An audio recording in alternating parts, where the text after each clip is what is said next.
فرمایا کہ مدمن الخمر کعابد فصل، فرمایا جو آدھی شرابی ہے، آدھی نشے ہے، تو فرمایا اس کی مثال یوں ہے جیسے بت پرست ہوتا ہے، اس بت پرست بت کی پوجا کرنے والا شرک کرنے والا ہے، فرمایا جیسے اس کے لیے معافی نہیں ہے، اسی طرح شرابی اور نشے کے لیے بھی معافی نہیں ہے۔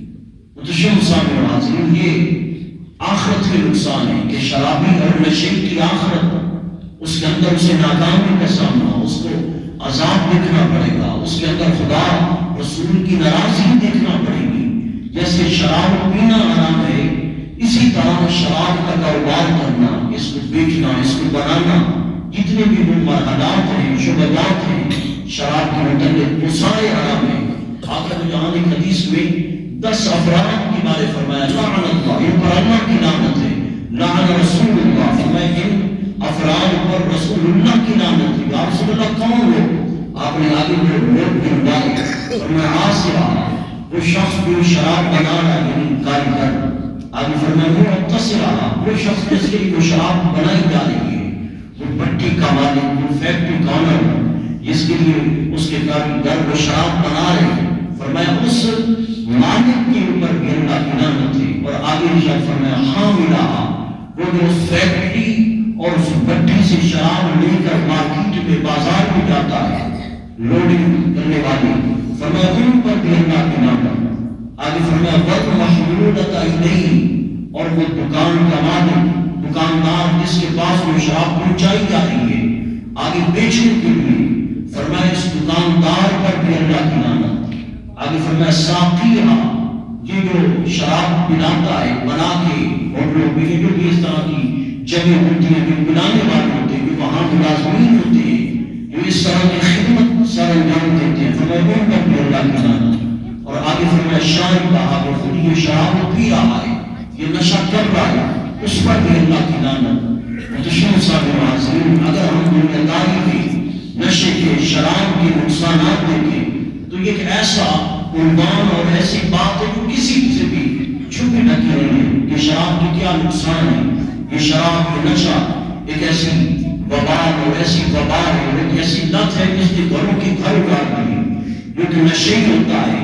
اس کے بچے باپ کے ہوتے ہوئے بھی یتیمی جیسے زندگی گزار رہے ہوتے ہیں، بیوی خالد کے ہوتے ہوئے بھی بیوہ جیسے زندگی گزار رہی ہوتی ہے۔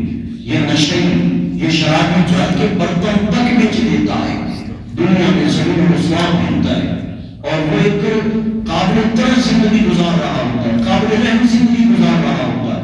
ہم یہ حالات دیکھیں اور اپنے وطن عزیز پاکستان کے حالات دیکھیں، وہ پاکستان جو اسلام کے نام پہ قائم ہوا، لا الہ الا اللہ محمد رسول اللہ، جس کی بنیادیں جس کے اوپر کھڑی ہیں، جس کے ہمارے اکابرین نے اسی نعرے پہ کلمے کی بنیاد پہ یہ وطن عزیز پاکستان کو حاصل کیا تھا۔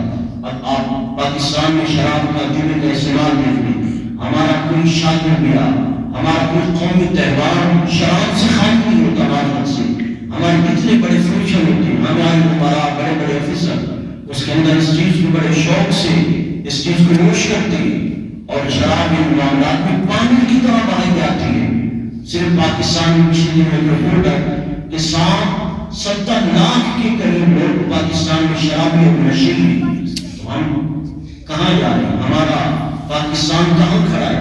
ہمارے اکابرین، ہمارے دانا مشور، ان کے پاس ایک ہی موضوع ہے، سیاست پہ گفتگو، سوشل میڈیا دیکھ لیں، پرنٹ میڈیا دیکھ لیں، ایک ہی بات، ایک ہی موضوع ہے سیاست۔ ہر جگہ پہ سیاست کا ہی کھپانا ہے، پنجابیوں میں جیسے لفظ بولا جاتا ہے، جو ہمارے سماج کے، جو ہماری نوجوان نسل کے اصل مسائل ہیں، ان کے پاس اس کے لیے کسی کے پاس فرصت نہیں ہے کہ وہ مسائل پر بھی گفتگو کی جائے، اس چیز کے لیے بھی کوئی آگاہی مہم شروع کی جائے۔ ہمارے بڑے بڑے تعلیمی ادارے، اس کے اندر ریاض نشہ، اسلام استعمال ہے، اس کے اندر طلباء، اسٹوڈنٹس کے طلباء ہیں، بچے تو بچے ہیں، اساتذہ اور اسٹاف بھی اداروں کا ملوث ہوتا ہے۔ مشہور صاحب حاضرین، یہ شراب ایک ایسی برائی اور ایک ایسی خرابی ہے، آقا مدعا نے فرمایا لا تشربوا الخمر فإنها مفتاح كل شر، فرمایا شراب اور نشہ نہ کرو، فرمایا کہ ہر شر کی چابی ہے۔ ایک اور مقام پہ فرمایا فاجتنبوا الخمر فإنه خبائث، فرمایا شراب سے بچو کیونکہ شراب ہر برائی کی جڑ ہے۔ آقا دو جہاں نے شراب کو خبائث قرار دیا ہے۔ یہ فرمانے کے بعد آپ صلی اللہ علیہ وسلم نے ایک واقعہ بیان کیا، فرمایا کہ یہ شراب جو پی لیتا ہے اس پر نشہ طاری ہو جاتا ہے، اس سے کسی خیر کی امید نہیں رکھی جا سکتی۔ نشے کی حالت میں وہ شرک کر سکتا ہے، وہ قتل کر سکتا ہے، وہ بدکرداری کر سکتا ہے۔ آپ نے اس بات پر بطور دلیل کے واقعے ارشاد فرمایا کہ بنی اسرائیل میں ایک شخص کا بڑا عابد ظاہر عبادت گزار ایک خاتون نے اسے دعوت دی کہ میرے ساتھ کسی ہیلے بہانے سے، جو حدیث میں ہے کہ اس نے یہ بہانہ بنایا کہ ایک معاملے پر گواہی درکار ہے، دعا اور اس معاملے پر اپنی گواہی دی۔ جب یہ اس کے گھر کو پہنچا تو آقا نے فرمایا فَكُلَّمَا دَخَلَ بَابًا أَغْلَقَتْهُ الدُّنْيَا، جب یہ اس خاتون کے گھر داخل ہوا تو اس نے دروازہ بند کر دیا۔ اس خاتون نے کہا جواب تو آ گیا، وہ آیا اپنی منزل سے تھا، اب جائے گا میری منزل سے، میرے کچھ مطالبات ہیں، اگر تم نے مان لیے تو فبیا، ورنہ تیری جان بھی جا سکتی ہے، تیری عزت و آبرو بھی نیلام ہو سکتی ہے۔ میرے تین کام ہیں، ان میں سے کوئی ایک کام کرنے میں تجھے اختیار دیتی ہوں۔ کہا وہ کام کیا ہے؟ کہا تقع علیہ، پہلا کام یہ یا میرے ساتھ بدکرداری کر، اور تقتل هذا الغلام، یہ کہ غلام زنجیروں میں جکڑا ہوا ہے اسے مار دے۔ یہ بھی نہیں کر سکتا تشرب من هذا الخمر کاسا، یہ شراب کا مٹکا پڑا ہے، اس سے بھی جان ہوئی۔ اس نے سوچا کہ بندہ مار ہوا، ایک انسان کا قتل پوری انسانیت کا قتل ہے، بدکرداری زناکاری یہ بھی بہت بڑا جرم ہے۔ اس نے شراب پینے کو کم کرنے کا جرم سمجھا۔ اس نے کہا فاسقینی من هذا الخمر کاسا، ایک شراب کا جام پلا دے، اور میں کوئی کام نہیں کر سکتا۔ آقا نے فرمایا جب اسے ایک شراب کا جام دیا گیا، اس نے دوسرے کا مطالبہ کیا، دوسرے کے بعد تیسرے کا مطالبہ کیا۔ جب وہ نشے میں دھت ہو گیا، فرمایا اس نے غلام کو بھی قتل کر ڈالا اور ساتھ اس خاتون سے بدکرداری بھی کر دی۔ یہ کہہ کے آگے آقا نے فرمایا فَاجْتَنِبُوا الْخَمْرَ وَاللَّهِ لَا يَجْتَنِبُ الْإِيمَانَ وَإِدْمَانَ الْخَمْرِ، فرمایا میرا کلمہ پڑھنے والوں شراب سے بچو، یہ وہ خباثت ہے جو ہر برائی کا دروازہ کھولتی ہے۔ فرمایا جہاں شراب ہوتی ہے وہاں ایمان کی روشنی نہیں آ سکتی۔ اپنے آپ کو ہر نشے سے، ہر شراب کے ہر عمل سے بچاؤ تاکہ تمہارا ایمان بھی محفوظ رہے، تمہاری عزت و آبرو بھی محفوظ رہے۔ آخری حوالہ علامہ اقبال کا بھی کچھ گزار کر کے بات ختم کرتا ہوں۔ ہمارے اکابرین اس معاملے میں کتنی بڑی احتیاط کرتے تھے۔ علامہ اقبال نے جاوید نامہ میں ایک واقعہ بیان کیا، اس کا عنوان بھی ہے نوجوان نسل کو خطاب۔ اس کے اندر اقبال کہتا ہے سر اسرار الدین برگروی عمل از داستان مظفر کوئی عمل، کہ اے جوان میں تمہیں کہ دین کا راز بتاتا ہوں، مظفر بادشاہ کا تمہیں واقعہ بیان کرتا ہوں۔ کہ وہ واقعہ کیا ہے؟ اقبال کہتا ہے پیشی مسئلے جو فرزندہ عزیز، اس بادشاہ کے گھوڑا تھا، اسے اولاد سے بڑھ کر پیارا تھا، بڑا یہ عربی نسل، بڑا اصیل، اتنا بھاگنے دوڑنے والا گھوڑا۔ اقبال کہتا ہے منچی گویم وسطیان خیر جیان کو بروئے آبہار رفتے جبان، کہ جب یہ گھوڑا دوڑتا تھا، بھاگتا تھا، اس کے راستے میں کتنے ندی نالے آتے، کتنے پہاڑیاں آتے، کتنے کھیت کھلیان آتے، اور وہ تمام کو بھول کر جاتا۔